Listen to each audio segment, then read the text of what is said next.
I'll just start by saying that I really tried not to plug too many holes. It's correct that you can't prevent trying to plug some because you can't create sentences sometimes. But I very often in my book have, I don't know, I couldn't find out, it's disappeared. So that was one option. Marianne? Well, there were several moments in our book where we both felt that it would really be important to figure out what's going on in people's minds, and those are not necessarily the stories that you can even hear through oral histories. There were times in the story of Chernovitz where people's lives were turned inside out and upside down, where they knew their lives would never be the same again, and they had to make split-second decisions. And I really wanted to get at what are the factors that people use when they have to make split-second decisions with no information and where their very lives are and their lives of their families are at stake.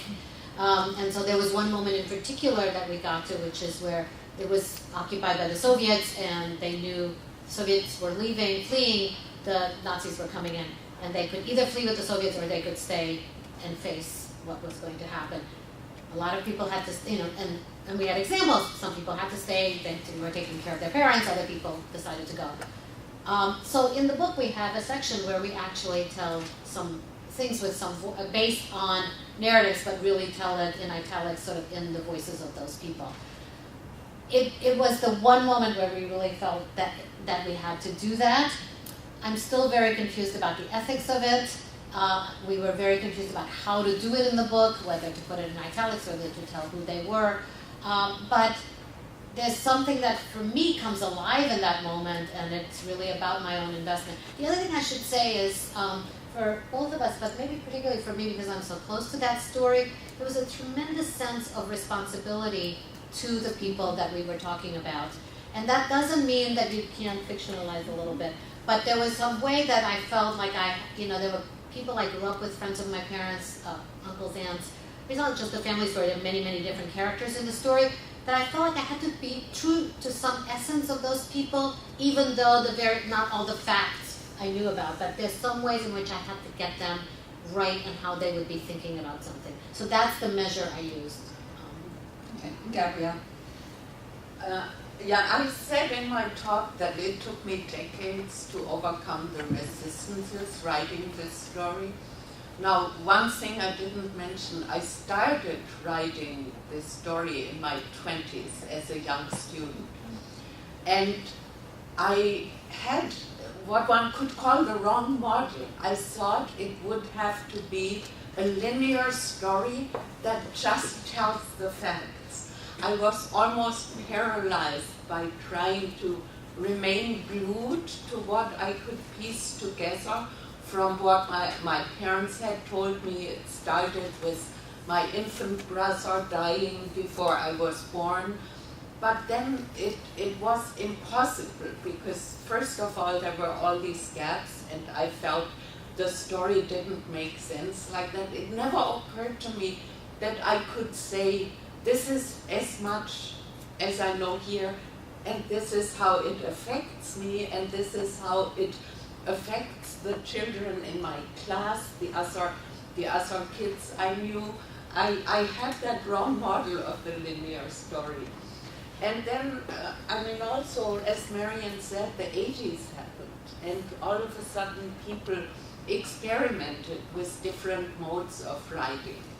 And then I had one moment when I had a first part written, and then I gave a talk in Israel, and we sat at a table with a group of really great women colleagues, and they started about second-generation narratives, and to talk about second-generation narratives. And one of them said she thinks it's terrible that now the children of Jewish survivors write their narratives because it cheapens the magnitude of the Holocaust.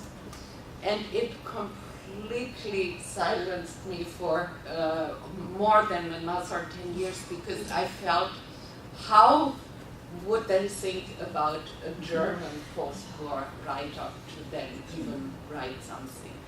And that I had to overcome also, and I overcame overcame it by seeing the effects of second generation memoirs in general. But these are the kind of things, sticking to the facts. The story of my brother still is an entire chapter in a book called Replacement Children. And there I don't only write the story of my brother, but how I was affected by hearing the stories of the brothers and by, in a way, being born as the child who was supposed to replace him. So I think it's these twists and turns at the non-linearity that is the most important step.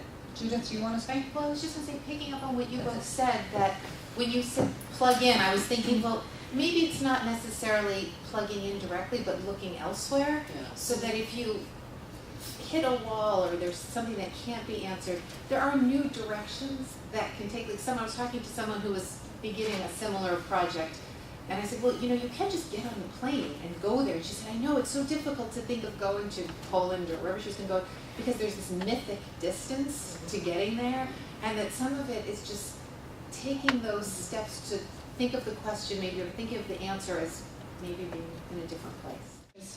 By telling this one particular story, the story of this one woman, that you're making that, you're putting that narrative, do you know what I mean? You're putting that proof. I mean, I felt like that when I was saying this about even with my mother, it's like your mother says, oh, it happened this way, and it didn't happen that way, it happened this way, so it's this sense of contested history and contested narratives, and so wanting to tell this particular story. But I had a really weird experience where I wrote the book, and a friend, my husband has a very good friend who's a Turkish filmmaker and a video artist, and he read the book and he sent me this wonderful note back about it, and it was like this moment of connection where I felt like he said, oh, I had heard this story before, but to hear it from your pen, blah, blah, blah. And then like 2 years later we got into a huge fight because he wrote something where he said, what happened to the Armenians, during World War I? It was a civil war, and the Armenians lost, and the Turks won. That's why the Armenians are mad. And it was just like, it was like this totally crazy thing, because also doing it as fiction, as one person's story, it doesn't have the imprimatur of history, and so You wrote it as fiction? I wrote it as fiction. No, what he wrote was like a little. I asked. Well, what happened was I was editing for an Armenian literary magazine, a thing on childhood, and my husband said, you should ask Kulu to write something, because he has this story about finding out that one of his aunts was Armenian. There were all these sort of hidden Armenians in Turkey, and his aunt was one of them, and when they were going to a funeral, she showed up with a cross, and he asked his mother, what is this? And it turned out, she was Armenian. So I thought, he would write this. So he said, okay. So then instead he wrote this other crazy thing back, and where it was just like you just felt that up again, coming up against, where you feel like you're trying, like I said, you can get at the truth of fiction. And I'm reading right now, like Vasily Grossman, I don't know if people have read him, like I'm reading, and he uses fiction to really get across the truth of what it was like in Soviet times, in the camps, and during the starvation in Ukraine and so on. But anyways, that's my... Cruz, I tend to think of history more and more also in terms of a kaleidoscope of very different voices. And for me, one of the questions was always, there's a legendary German silence after the war. How to break the German silence after the war? Now, it was never, I felt, that we didn't have lots of narratives. And I talked about growing up with these stories of the war, but I think even as a small child, we could sense there was something frozen about the narratives. There was something always not quite right. And I came to think about my mother's and my grandmother's stories. They were the storytellers. Even in terms of frozen, canned narratives, they were always the same.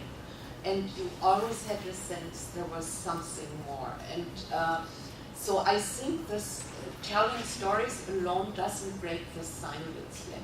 And what was missing was emotional involvement and the affect that would have belonged there was just not there. So again, facts were silence. mere historical facts were silencing